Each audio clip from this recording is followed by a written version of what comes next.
Welcome to Spot's first episode of our new Spottcast. Spot provides insurance solutions for e-commerce merchants, helping them sleep well at night and protecting their business against unexpected losses. We are so thrilled to have Jason Boyce as our first guest, an online seller since 2002, an Amazon seller since 2003, reaching 10 digits and making it to the envious top Amazon 200 sellers. This was not without going through many trials and tribulations, learning many lessons along the way, leading him to become the CEO and founder of Avenue7Media, which teaches entrepreneurs how to succeed in the virtual marketplace. So we're here to glean some of those lessons from Jason's experience, which he wrote in his book, The Amazon Jungle, which I cannot recommend enough for all of you to read.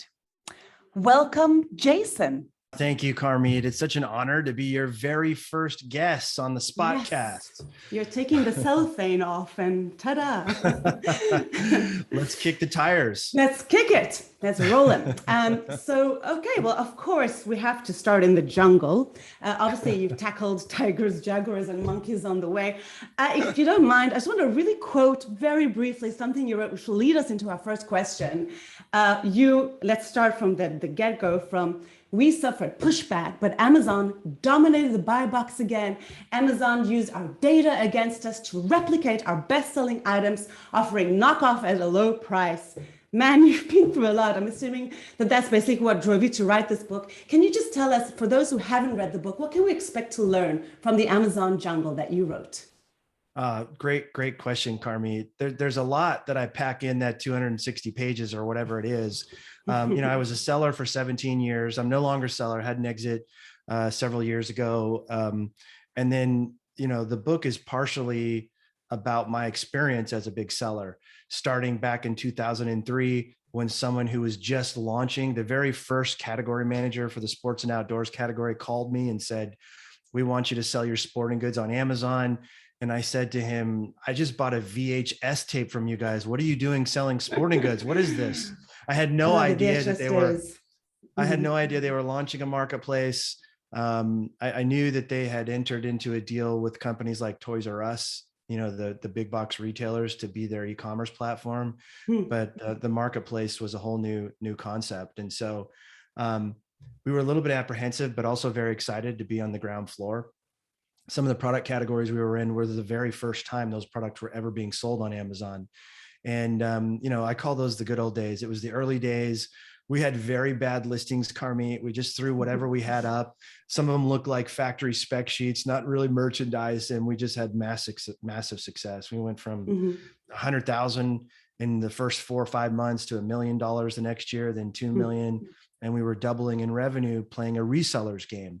And we weren't even carrying inventory at the time. It was a drop shipper's game. Right. You were a drop shipper back in the good old days. Yeah. Yeah. I mean, we'd sell it. We'd send it either via EDI or XML or email or smoke signal to the factory, and they would ship individual orders directly to the consumer. No cash flow required. I think we built up to 5 million in revenue just being pure play dropship business. And then we woke up one morning and there were really 3 phases of our story as a seller. And all of a sudden the listings that we had made and started to get ranked for search had somebody else in this buy box thing. Like had no idea what the buy box was at the time, but all of a sudden Amazon started dropping into our listings, which I guess technically, honestly, were their listings, but we had created the listings, and they started attaching to the buy box and offering the same products we were reselling at about 30% less than sometimes our cost was. And so like overnight, that business just kind of evaporated on us. And so we had to reinvent ourselves. And we went back to these sales reps and we said, "Look, we've been your top e-commerce seller for the last 5 years. We help us find a way to do business." And so we came up with this idea, which is not really unique to retail, but we got the vendors to sell us unique UPC codes, unique products. We had the customer information. We said, "Hey, we like this product. We want you to change happy to glad. Give us our own UPC, our own SKU. And we promise you we'll sell 3 times more than we did when we were just selling the same products everyone else was." Sure enough, that happened. And the example that I like to share is the Spalding example. So Spalding is a well-known international brand in basketball, and we were their top online retailer for 4 or 5 years running. We did so much business with them that they invited us to the NBA All-Star game every year and put us up in the Ritz Hotel with the NBA players, and we had front row seats. I mean, it was amazing. And then all of a sudden, overnight, we lost that business. And so we went back to the Spalding rep and we said, hey, make these exclusive products for us. So we did that. We launched those products. We started to get better with our merchandising and our images. And they did 3 to 4 times the revenue that the old business did. And so we're like, great, we're safe, right? We've got these exclusive, no one else can attach to the buy box because they are exclusive to us, the seller. And then, fast forward a few years, our sales rep calls us basically in tears and says, look, Amazon just threatened my boss that if they don't sell us your exclusives, they're not going to buy anything from us. And, we're really worried about it. And so they kneecapped us again and came after and attached to our listings. And they got the product that we had worked and developed in conjunction with Spalding, and started selling it again, 20%, 15% less than we can get it at. And so then we were like, forget this, forget it. We're going to create our own brand. And we did that. We didn't know anything about creating our own brand. And that's a lot about what I talk about in the book, is how to identify a product to sell, how to get it made, some key things to avoid some key pitfalls, like how to do a proper product pre-shipment inspection, how to design a product on a budget, so that you can create your own brand. And Carmit, I really believe that Amazon was the birthing grounds for what is the age that we're living in now, that I call sort of the age of the micro brands. And, I don't have any bitterness towards Amazon about those 3 distinct phases that I had to go to, because it ultimately was an incredibly meaningful experience. It turned out I loved creating new products. I loved birthing our own brand. We created something that was unique, with unique selling propositions that looked really cool. And we had tremendous success. At the time of our exit, that private label brand was growing almost 200% year over year. Incredible. And, we learned a lot of great lessons, and we put them in the book, and we help our clients. Can you talk about that just a little bit while we're talking about creating your own brand? And sure. Obviously nowadays you wouldn't say be a drop shipper when you can be a private label. I know that you have said that it's a much better way to go these days in the Amazon marketplace as a private label seller. So what do you think an Amazon seller needs to know now in 2022? Like, what are the differences between establishing a private label back then in the day and today? Like, what do we need to know? Yeah, well, it's much more challenging now than it was. My very first private label product, I went to a China factory. I said, I want one of those with my logo on it, which meant that anyone could buy that, right? And that was like phase 1. And I don't think if I had to do that today, you can succeed doing that. And why is that? Because Amazon has opened up the floodgates to China factories to do it themselves. And you can't, just like you can't compete on price with Amazon, you can't really compete on price with the China factories. You just can't. I mean, and the quality is less. Right? Well, the quality is less. So look, I'm a huge believer in the third-party seller. I don't think Amazon is what it is today, or will continue to be what it is today, without the hard work, the innovation, the grit, the capital of the third-party seller. I say it every time I have an opportunity to stand in front of a microphone, because I believe it and I mean it. And so they do provide, to your point, a very important layer of protection between a factory and that end consumer. And when Amazon opens up the floodgates to the China factories, that some of that insulation of consumer protection is lost, no doubt. Yeah. But not every China factory is like that. Some of them do a fine job. Anchor was certainly a US-based China company, but still very much a Chinese company. And they do a great job with consumer safety and quality, but others don't.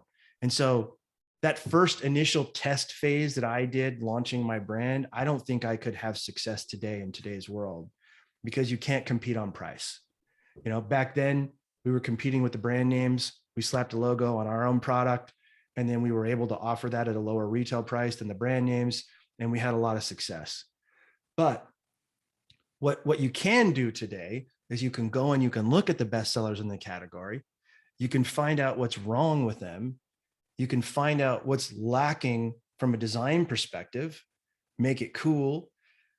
When you engineer your product, have those solutions to what the 1-star reviews are saying to the existing one, bestsellers in the category. You can solve for that, and you can launch something that looks different on that search results page, has a different value proposition, is unique, and has also solved problems that are already existing in the marketplace. And so you can launch a new brand that way. So that was like the second phase of how we did it. And then the third phase was really doubling down on uniqueness. Mhm. We did it. We didn't have demographic data back in the day. So what we did is we downloaded all of our customers on our website, from Amazon, from all the other marketplaces. We ran it through a list broker, and we said, tell us what our customer looks like. Mhm. And a funny story about that, Carmi, it was me and two brothers. Mhm. And, three brothers to start. One of them, bailed out and said, enough is enough. I'm out. This Amazon game is too hard. But there were three brothers, and we thought we were the man cave company. Our product categories were pool tables, air hockey tables. So we thought we were selling to dudes who wanted to have a game room. And fascinating thing, when we started to take a look at the demographics of the customers who were actually buying our products, and guess what we found? Like 70% were women. Women? Yeah. And they were making 6-figure, combined household income was well into the 6 figures. And they were living in the suburbs with big square footage homes where they had extra space, where they could build a game room. And the moms were creating the game room so the kids could go and close the door and be in the game room, and they could have some, they could watch their movies. And so when we learned that, we realized we're going about this branding game all wrong. We're sitting here trying to sell to dudes who are the smallest part of our customer base. Let's create a brand that would be attractive to moms.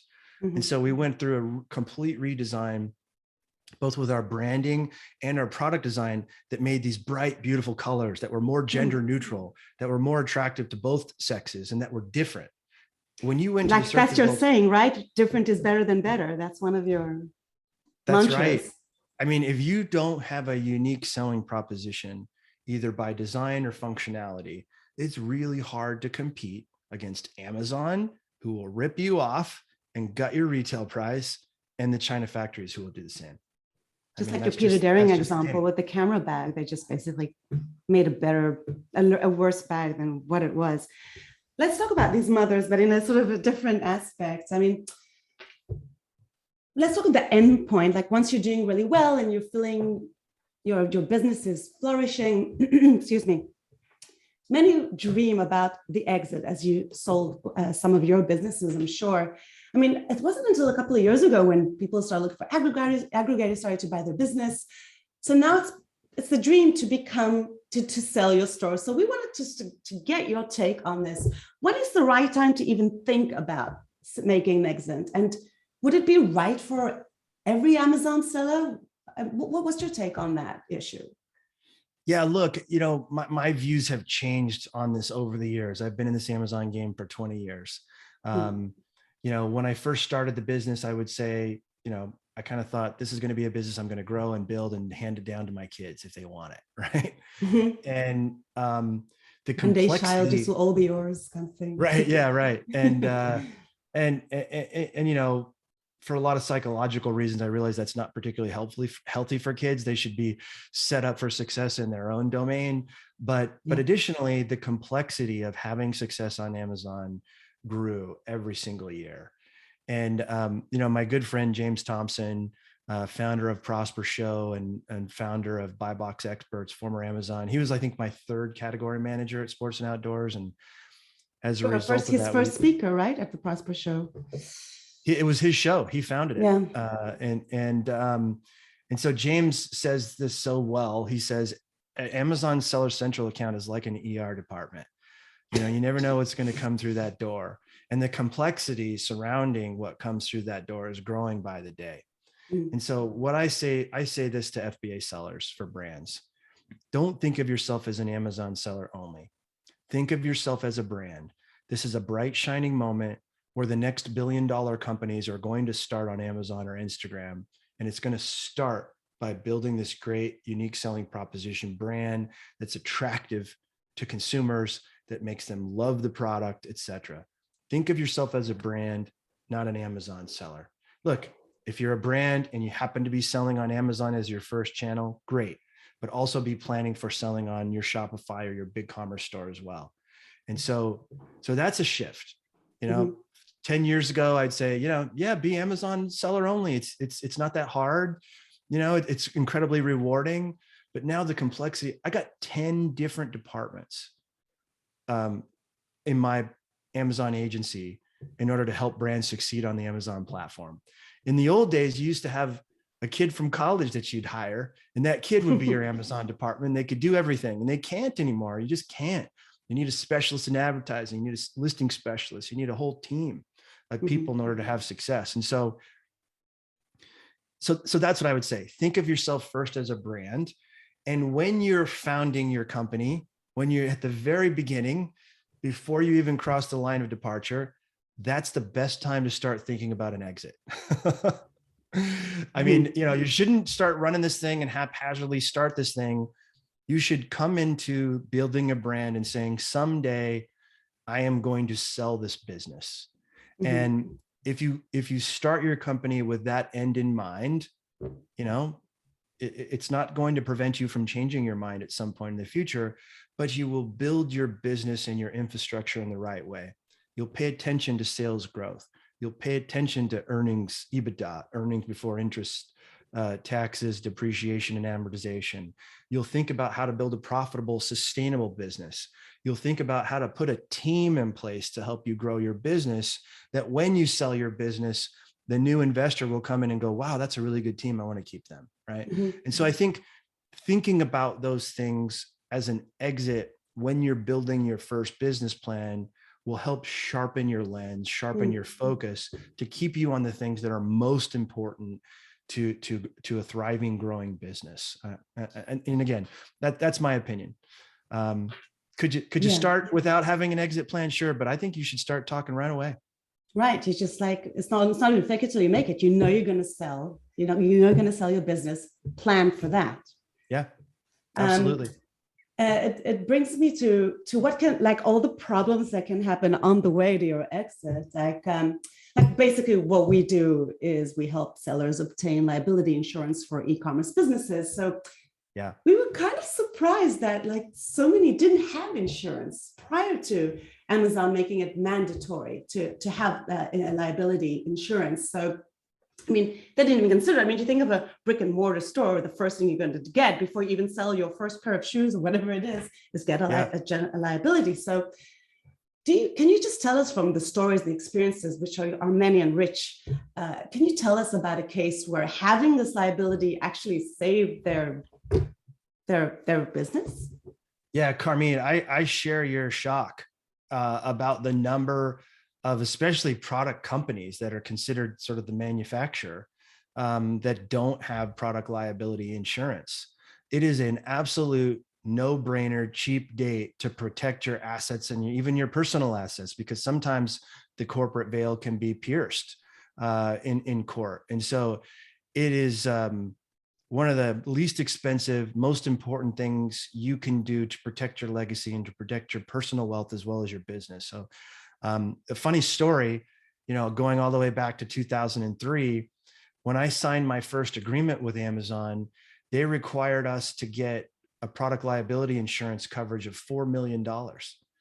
And so we were a small company, we were barely $1 million on direct to consumer. And it was actually a consideration. Can we afford to pay for, $4 million in product liability insurance? We had this little $1 million policy, which, correct me if I'm wrong. I think that's I think it's $1 or $2 million right now is the requirement. I think one, as far as I know. Okay, so 1 million. So I had that. I had that already because, wanting to protect the assets, both personal and business wise, we got an insurance policy. But in order to become a seller in the new Amazon marketplace, we had to bump that up to $4 million. And they would ask us for that certificate every single year for like the first 6 or 7 years. And then they stopped asking. And I was like, well, that's interesting. And then I stopped seeing it in the seller agreement, which went from a big, thick paper document, which is what I first signed, to being this online document that changed all the time.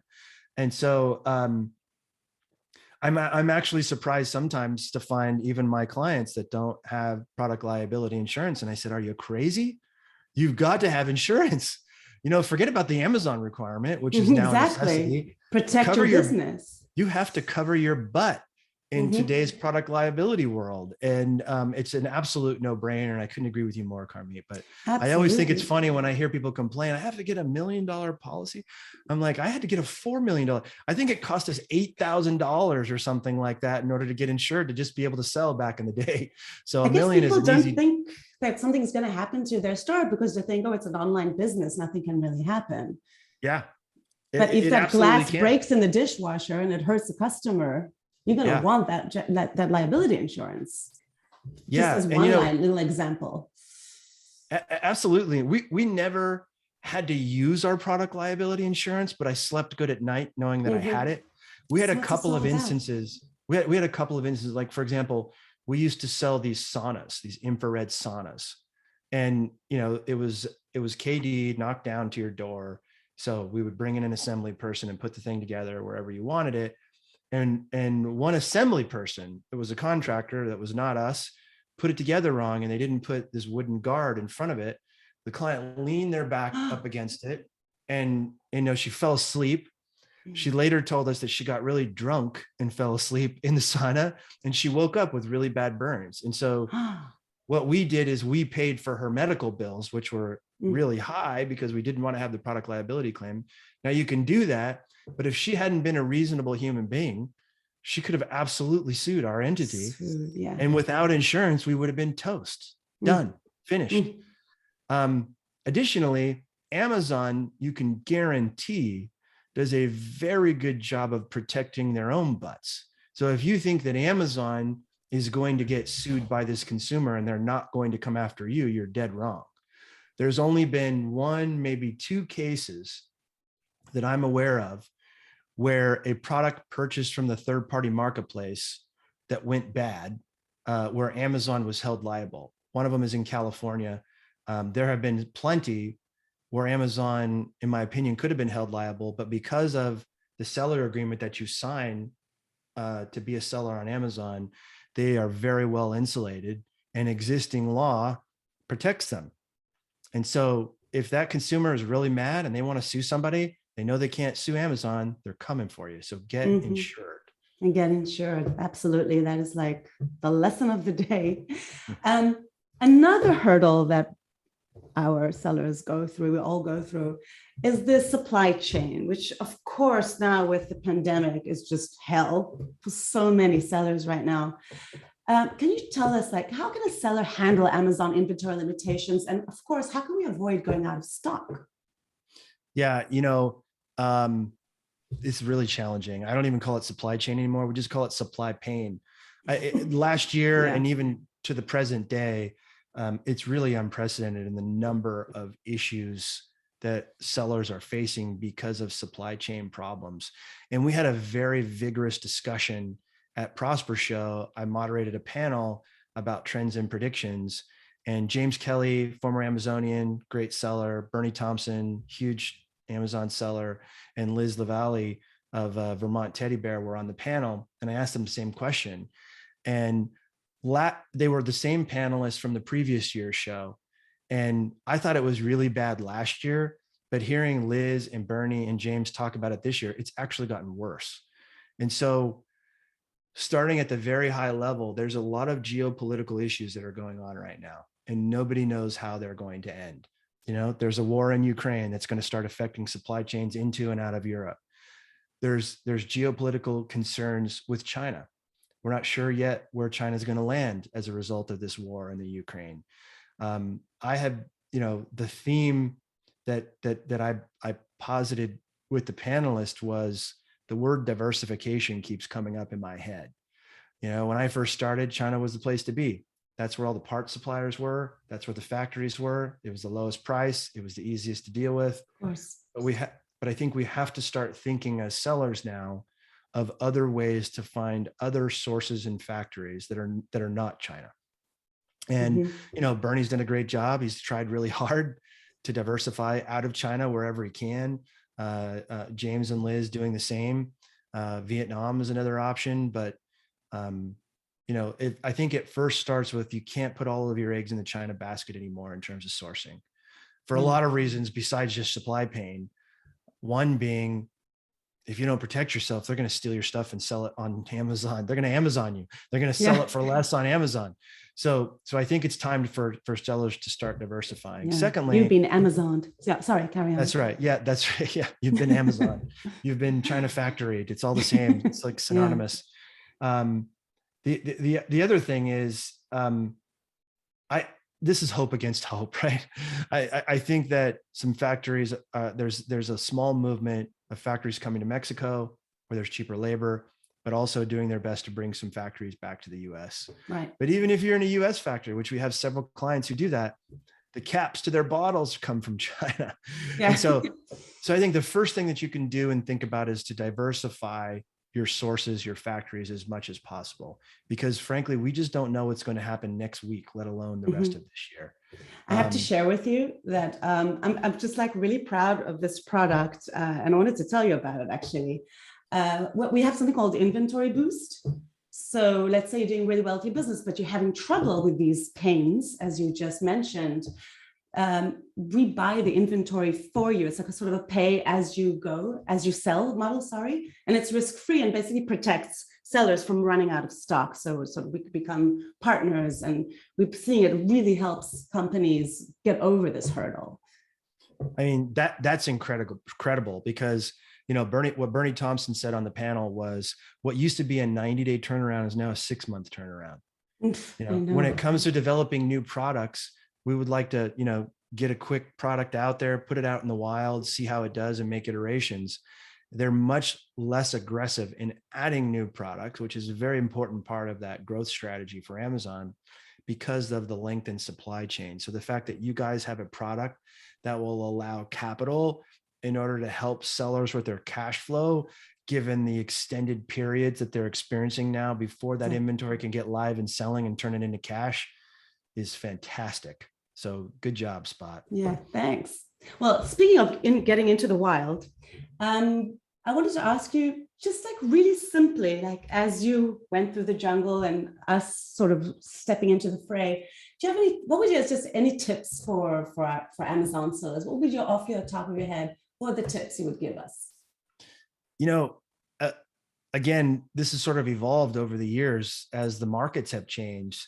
I do believe we're in the age of the micro brand, and being able to build up a community, a following, generating content that can be posted for free and boosted after you've identified which of the content is resonating most with your community, with your audience, is a great way to go. If you asked me this question, Carmit, 6 years ago, 7 years ago, I would say, oh, got a new product idea, launch it on Amazon, validate it on Amazon, because it's cheap to advertise, or there's no advertising costs.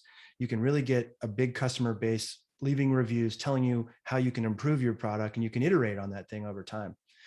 But I've changed my mind. I'm less positive about product launches as a sole launch strategy now than I was before. And it's because of the power of social media. I think depending on your category, if you're a cosmetic, if you're clothing, Instagram is a great channel. If you have a unique selling proposition or product, create video, launch it on Facebook, fine tune that video, find out what works, and build up your community, drive traffic to your website. And you can then launch on Amazon. The advice that Rick Cesare basically says also, right? Your co-writer. Absolutely. Yeah. My co-author, Rick Cesare, and we're in alignment there. Test it using low-cost methods, figure out what resonates with your audience. And then Rick, of course, will take it to television. We've got some clients now with huge success driving television ads to their own website, to their toll-free number, but it also really drives the Amazon sales as well. And so that, I mean, that's different. That's different than what I used to say, Carmit, but I'm a big believer in launching on social media, launching on Amazon next. And I tell sellers, if you have a unique brand, work on the social media channels first, get that following, listen to them, iterate on the product. And then once a month, go over to Amazon and search your brand name. If you search your brand name and there's no index keywords that fall down in the drop-down menu, it's not yet time for you to go on Amazon. But the minute you search there and you start to see 3, 4, 12 of your branded keywords showing up on the index search dropdown, that's when it's the ideal time to launch on Amazon, because you can go in there, defend your brand keywords at a low cost. And then that will help you generate clicks and revenue to invest in the non-branded keywords and other audience-based targeting.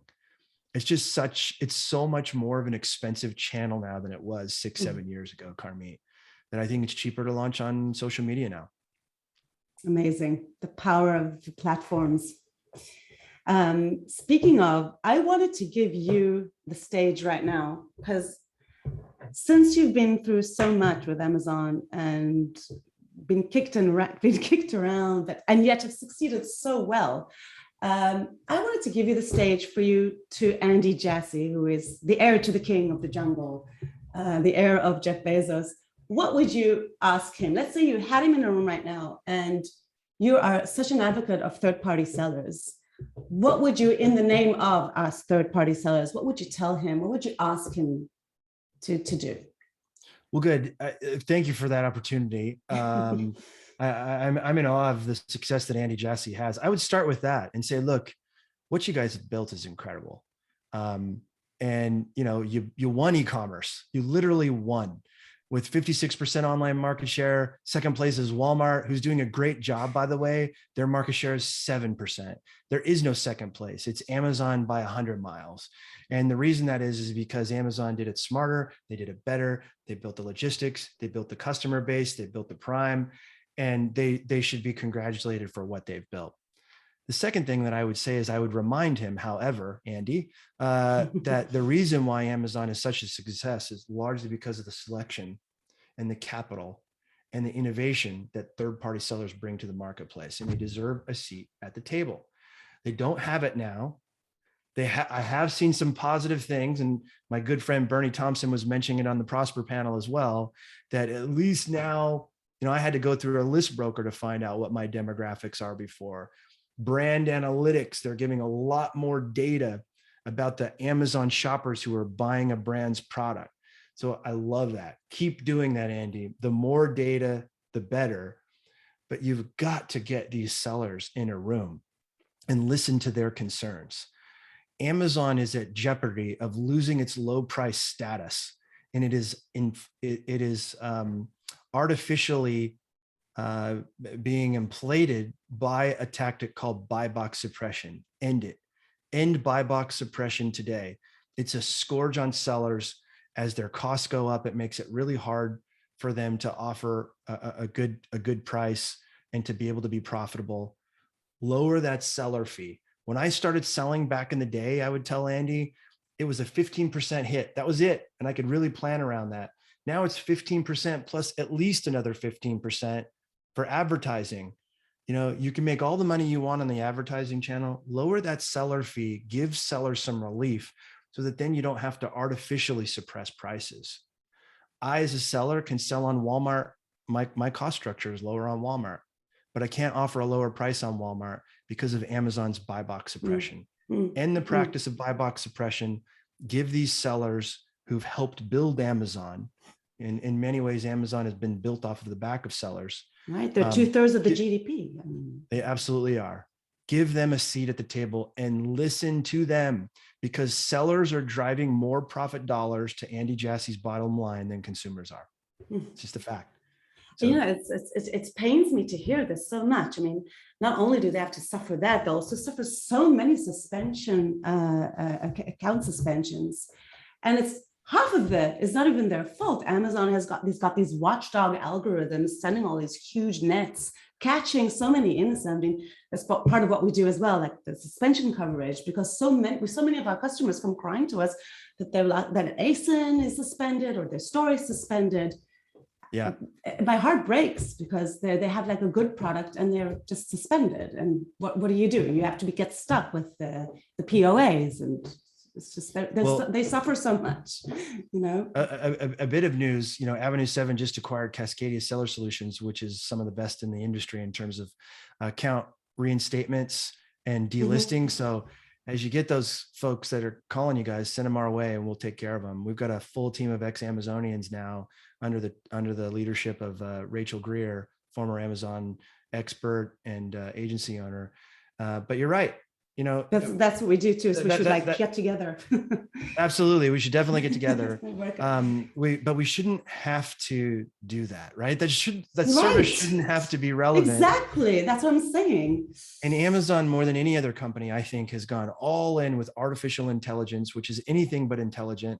You know, it's great for 90% of the use cases, but the 1 to 10% that get wrecked because of artificial intelligence, lack of intelligence, if you will, it's really painful. And these are small businesses that have employees. They are bringing revenue into their communities, and they can go out of business when these things happen. Yeah. You know, I'm seeing marginal improvement from Amazon in helping sellers get reinstated, but you know, I just think that adding more people to this problem and allowing people to have control over these bots would be a better solution than the opposite. You know, we talk to folks at Amazon all day long and they're like, I can't do anything about this. You know, there's no human involved in this. We need you to do X, Y, and Z. Until you do that, the robot is in charge. And so it's a problem. I get it that it's a scalable solution, but you know, I die inside every time I hear a story about a small business who's dependent on this Amazon revenue stream because Amazon has half the online market share that basically is shut down and they can't make payroll that week because of a suspension. It's awful. You've done so much for the third line parties. I don't know anyone who's done more than what you have been doing and trying to bring entrepreneurs to the right place and deal with all these issues. I'm a huge lover of J.R.R. Tolkien's Lord of the Rings. I feel sometimes Amazon put on the ring and using their power too much. So I give you the ring to drop into the River Doom. So we can all just like enjoy. I love it. I love that analogy. And, you know, I have to tell you, Carmi, just to validate your comment, I'm also a J.R. Tolkien fan, but power corrupts.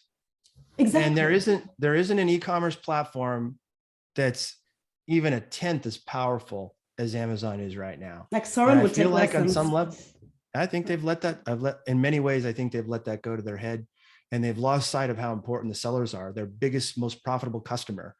And you know, that's why I talk about it all the time. And so thanks for. We will be the hobbits to, yeah, of course, thanks. You're welcome. Let's bring the Shire back so the Amazon sellers can sell freely. Anyway, thank you so much for being with us on our first episode of our Spottcast. We look forward to meeting you again soon and hearing more about your experiences as you carry on with Avenue7Media. And thanks so much. Thank you, Carmi. It's a real honor to be your first guest. I feel very special. Thank you. Thank you for having me on. And also thank you for what you guys do on behalf of sellers. They're worth it. And I know that you guys your heart is in the right place first. And these tools and products that you're offering are just going to make sellers' lives better. And I'm in full support of it. So thank you. And I'm looking forward to continuing the relationship with Spot. Absolutely. Cheers to that.